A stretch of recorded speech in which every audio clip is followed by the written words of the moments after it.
Hi! Hello! నేను Anitha. Welcome to Anitha Archana vlogs. Hi అండి. అందరూ ఎలా ఉన్నారు? నేను సూపర్‌గా ఉన్నాను. ఇవాళొచ్చేసి ఒక సింపుల్ అండ్ ఈజీ రెసిపీ చేయబోతున్నాను. అదే పప్పుల పొడి.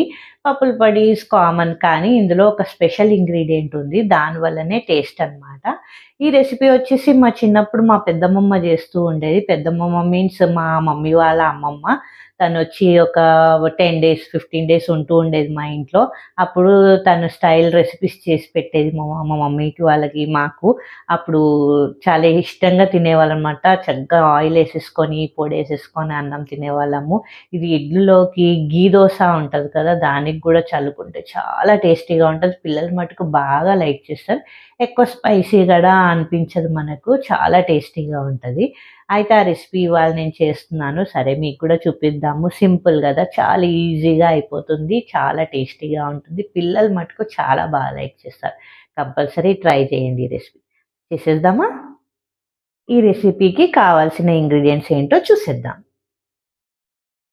పప్పుల పొడికి కావాల్సింది జీలకర్ర, మెంతులు, ధనియాలు, పుట్నాల పప్పు, ఎండు కొబ్బరి పొడి, కారం, మనం చక్కగా వేయించి పక్కనుంచుకున్న చల్లమిర్చి, మజ్జిగలో నానబెట్టి చేస్తారు కదా!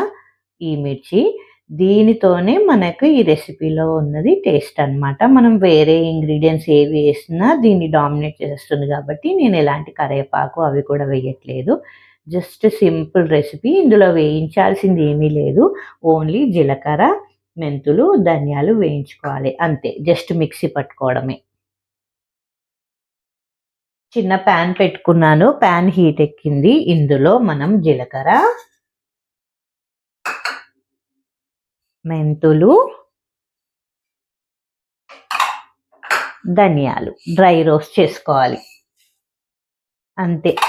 ఇంకా మనకు స్టవ్‌తో కూడా ఏ పని ఉండదు. ఇవి రోస్ట్ అవ్వగానే అన్నీ మిక్స్ చేసేసుకొని మిక్సీ పట్టుకోవడమే. Powder ready. అంతే, సింపుల్. చక్కగా వేయించుకుందాము.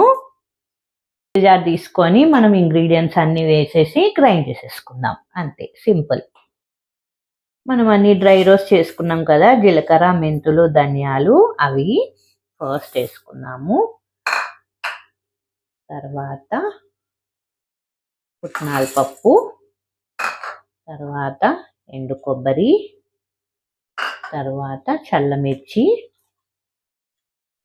తర్వాత మా ఇంట్లో కొంచెం స్పైసీ తింటారు కాబట్టి నేను కారం వేసుకున్నాను. ఇఫ్ మీ ఇంట్లో స్పైసీ తినరు అనుకుంటే మటుకు స్కిప్ చేసేయండి. చల్లమిర్చిలో ఉప్పు ఎక్కువ ఉంటుంది కాబట్టి మనం ఉప్పు చూసేసుకోవాలి.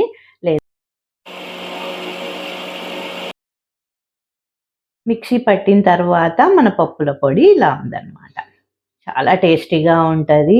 ఊరమిరపకాయల టేస్ట్ కూడా తెలుస్తుంది. కొంచెం సాల్ట్ కూడా పడింది. నేను స్పైసీ కాబట్టి కొంచెం ఎండు కారం వేసుకున్నాను. లేదంటే స్కిప్ చేసేయండి. చాలా చాలా టేస్టీగా ఉంటుంది. మనం రైస్‌లో కలిపి తిని చూద్దాం. ఎంతో టేస్టీగా అయిన పప్పుల పొడి రెడీ అయింది కదా! ఇప్పుడు నేను రైస్‌లో కలుపుకొని తిని చూపిస్తాను. ఎంత టేస్టీగా ఉంటదంటే చాలా బావుంటది. అయితే నాకు ఆయిల్‌లో తినడం అయితేనే బాగా ఇష్టము. ఇఫ్ మీకు నెయ్యిలో తినాలనుకుంటే చక్కగా నెయ్యి వేడి చేసేసుకొని ఈ పప్పుల పొడి, ఉల్లిపాయ ముక్కలు పెట్టుకొని తినండి. చాలా టేస్టీగా ఉంటది. కొంచెం మనకి హెల్త్ బాలేనప్పుడు అలాంటి టైంలో ఇలాంటి పొడులతోని అన్నం తింటే చాలా మంచిగా అనిపిస్తది. కంపల్సరీ ట్రై చేయండి. తిని చూద్దామా? పప్పుల పొడి,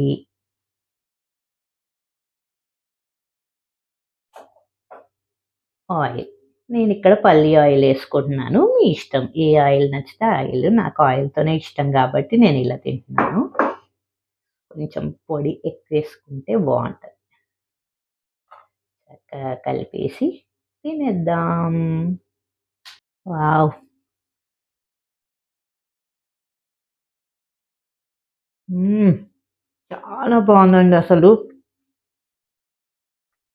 కంపల్సరీ ట్రై చేయండి. మా పెద్దమ్మమ్మ గుర్తొస్తుంది తింటా ఉంటే. అసలు ఎన్ని రకాల పొడులు చేసి పెట్టేదండి తనొచ్చినప్పుడు. చాలా మంచిగనిపిచ్చేది మాకు. ఇప్పుడు ఒక్కొక్కటి నేను గుర్తు చేసుకుంటూ చేస్తా ఉన్నాననమాట. మా పిల్లలు కూడా చాలా లైక్ చేస్తారు ఇలాంటివి. చాలా టేస్టీగా ఉంది. కంపల్సరీ ట్రై చేయండి. యమ్మీ యమ్మీ పప్పుల పొడి. నా ఈ వీడియో కనుక నచ్చినట్టయితే లైక్ చేయండి, షేర్ చేయండి, సబ్స్క్రైబ్ చేసుకోండి. Thank you for watching.